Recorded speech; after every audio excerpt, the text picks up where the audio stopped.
Assalamualaikum warahmatullahi wabarakatuh. Alhamdulillahirabbil alamin. Wa bihi nasta'inu ala umuri dunya waddin. Wassalatu wassalamu ala asyrafil anbiya wal mursalin sayyidina wa maulana Muhammadin, amma ba'd. Yang terhormat Ibu Jumayyah SE MSI selaku dosen pengampu mata kuliah KNU-an, serta teman-teman seperjuangan yang saya banggakan. Awalan, marilah kita panjatkan puji syukur kehadirat Allah Subhanahu wa Ta'ala yang telah memberikan nikmatnya sehingga kita dapat berkumpul dalam perkuliahan daring pada siang hari ini dengan keadaan sehat walafiat. Kedua kalinya, sholawat beserta salam marilah senantiasa kita haturkan kepada junjungan kita Nabi Agung Muhammad Sallallahu Alaihi Wasallam.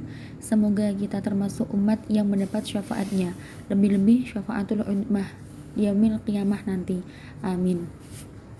Langsung saja, di sini kami akan mempresentasikan hasil tugas kami.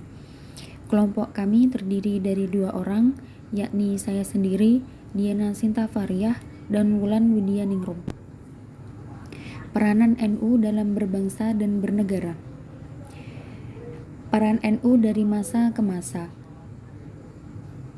Yang pertama pada masa penjajahan, yang kedua pada masa kemerdekaan, yang ketiga pada masa mempertahankan kemerdekaan, yang keempat pada masa Orde Lama, yang kelima pada masa Orde Baru, dan yang keenam pada masa reformasi sampai sekarang atau masa pasca reformasi.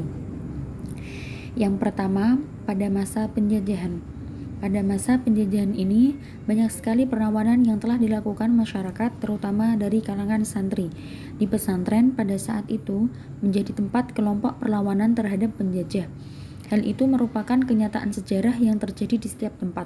Perlawanan dari pesantren menjadi basis perlindungan bagi kaum pejuang kemerdekaan.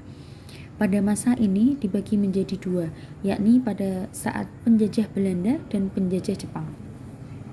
Pada masa penjajah Belanda, pada saat itu perjuangan NU diarahkan pada 2 sasaran, yaitu yang pertama, NU mengarahkan perjuangannya pada upaya memperkuat akidah dan amal ibadah ala Ahlus Sunnah wal Jamaah, disertai pengembangan persepsi keagamaan, terutama dalam masalah sosial, pendidikan, dan ekonomi. Yang kedua, perjuangan NU diarahkan kepada kolonialisme Belanda dengan pola perjuangan yang bersifat kultural untuk mencapai kemerdekaan. Selain itu, sebagai organisasi sosial keagamaan, NU bersikap tegas terhadap kebijakan kolonial Belanda yang merugikan agama dan umat Islam. Yang kedua, pada masa penjajahan Jepang.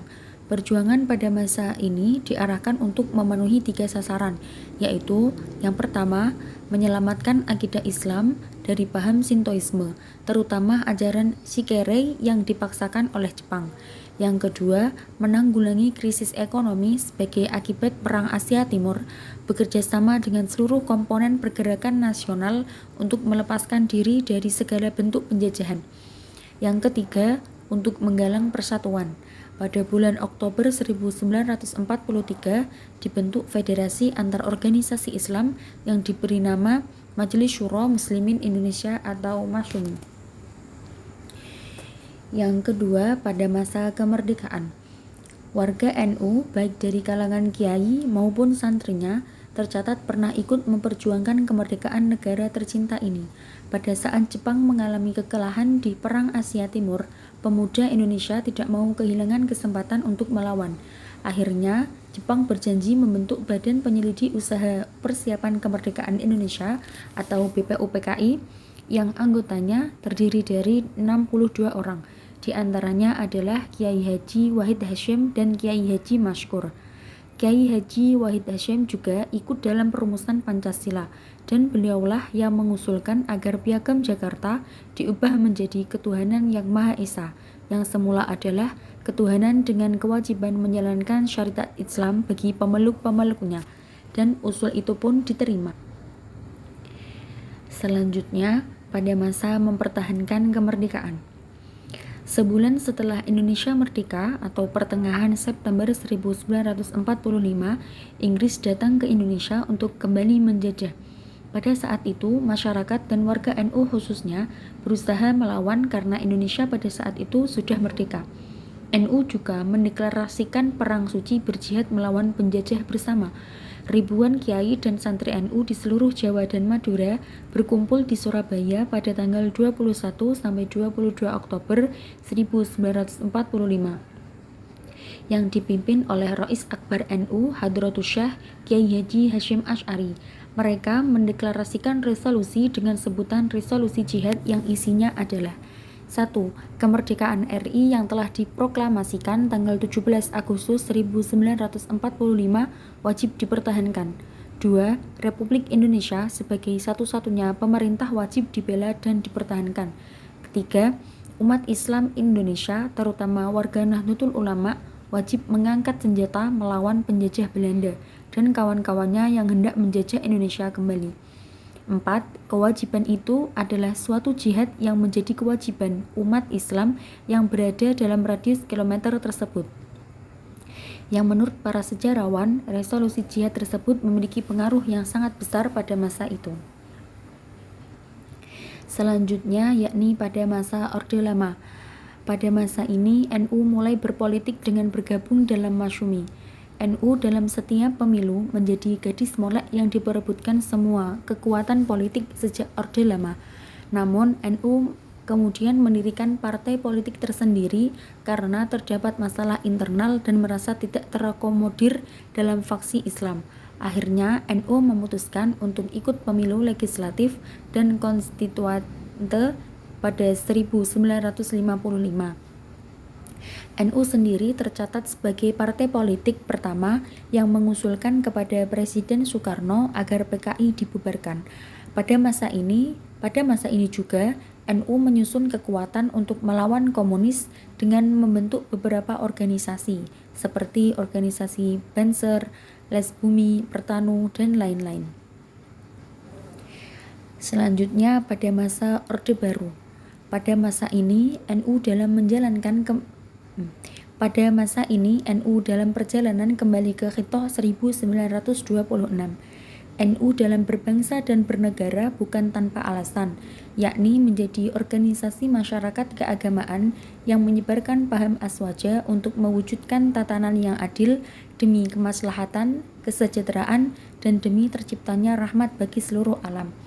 Namun saat NU masuk dalam politik, kepentingan-kepentingan grup dan perorangan untuk merebutkan jabatan tidak dapat dibendung lagi. Akibatnya, kerumitan NU dalam berkontribusi politik semakin mendesak. Dan hal ini mempengaruhi kegiatan non-politik yang kurang diperhatikan. Pada masa ini, dinamika NU dalam bernegara sangat terasa, dari mendukung hingga oposisi terhadap pemerintahan. Namun, NU lebih memilih dan konsisten untuk kembali ke Khitoh sebagai organisasi masyarakat, bukan lagi sebagai partai politik. Sehingga NU lebih leluasa dalam mengambil sikap dan gerakannya terhadap pembangunan NU. Selanjutnya pada masa reformasi sampai sekarang atau pasca reformasi. Pada masa reformasi, yang menjadi tanda berakhirnya kekuasaan pemerintahan Orde Baru merupakan sebuah momentum bagi Nahdlatul Ulama untuk melakukan pembenahan diri. Selama rezim Orde Baru berkuasa, NU cenderung dipinggirkan oleh penguasaan saat itu. Ruang gerak NU pada masa Orde Baru juga dibatasi, terutama dalam hal aktivitas politiknya. Pada masa inilah peluang Nahdlatul Ulama untuk memainkan peran pentingnya di Indonesia kembali terbuka. Sebelum Soeharto turun, NU memilih untuk bersikap netral. Namun sikap itu berubah setelah pengurus besar Nahdlatul Ulama atau PBNU mengeluarkan sebuah pandangan untuk merespon proses reformasi yang berlangsung di Indonesia yang dikenal dengan refleksi reformasi. Selanjutnya pada masa pasca reformasi. Dengan tidak lagi menjadi partai politik, NU sebagai organisasi kemasyarakatan bisa lebih leluasa mengembangkan diri, memfokuskan pada visi dan misinya di bidang-bidang sosial, kemasyarakatan, keagamaan, dan pendidikan. Organisasi-organisasi di bawah naungan NU diantaranya adalah Muslimat NU, GP Ansor, Fatayat, IPNU, dan IPPNU. Juga kalangan mahasiswanya yang tergabung pada PMII. Organisasi-organisasi otonom itu sebenarnya merupakan potensi cukup besar yang bila dikelola maksimal akan memperkokoh NU. Di masa sekarang, misi NU yang tak kurang beratnya adalah bagaimana mengantisipasi gerakan-gerakan radikal dari kalangan Islam itu sendiri, baik yang berasal dari luar maupun dalam negeri. Dalam hal tersebut, pada 2012, NU membentuk Laskar Aswaja untuk merespon keresahan atas radikalisme berbasis agama tersebut. Sekian presentasi kelompok kami. Mohon maaf apabila terdapat kesalahan kata. Semoga bermanfaat. Wassalamualaikum warahmatullahi wabarakatuh.